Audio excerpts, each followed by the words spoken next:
The buzz of a Kenyan schoolyard. Once sounds of the everyday, quieten across the continent as COVID school closures sent nearly 253 million students home in Africa. For many, the classroom pivoted. They have 3 or 4 classes a day. Obviously, it just keeps them connected with their friends and keeps them busy, and they're also refreshing their minds. But what they have not been having is something to fall back onto, like reading. It's a critical time for children's development, and this change came with opportunity. How do we look at education from a perspective of it being a tool to build up the economy?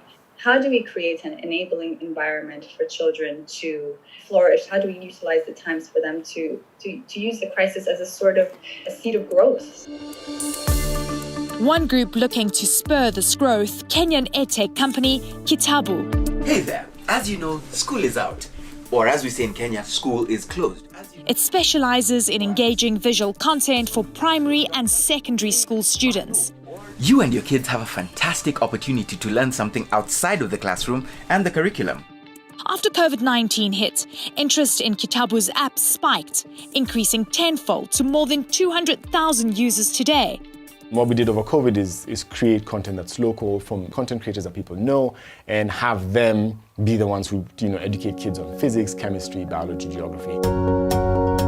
The free app provides subscriptions for book rentals, short videos, and educational resources at a fee, all free for students whose schools sign up for Kytabu's school management system. We are asking you whether it's on SMS or on app. Have you understood? Do you know what you're doing? Are you sure? Do you need some help? Do you want to watch it again? Just to make sure that the child is going over it. Because they're not in a classroom setup, they're really in a home setting. They may not have somebody to support them and ask them this, follow-up questions. And we are trying to be that virtual follow-up question. For parents, the move online has come with a cost. COVID came and every child needed a mobile phone to be able to interact with school apps. For example, those ones who are doing virtual studies. Some of them even needed laptops.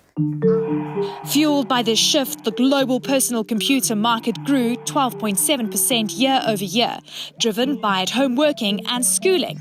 Africa's e-learning market is projected to reach $1.8 billion by 2024. The children we're dealing with today are tech children. So you either give them something that they're going to interact with that will add value to them positively, or they're just going to figure out how to interact with technology.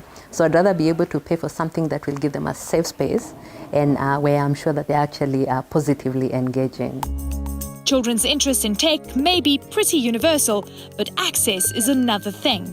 It's good to point out that 64% of Kenya does not have access to all these devices or data consistently. So coming up with ways in which that can be dealt with is really important.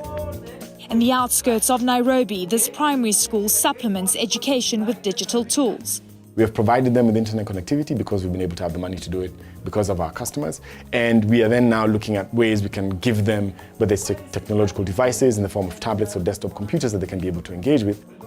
In October, 3 grade levels returned to Kenyan schools after enacting COVID precautions. The rest are expected to return in January.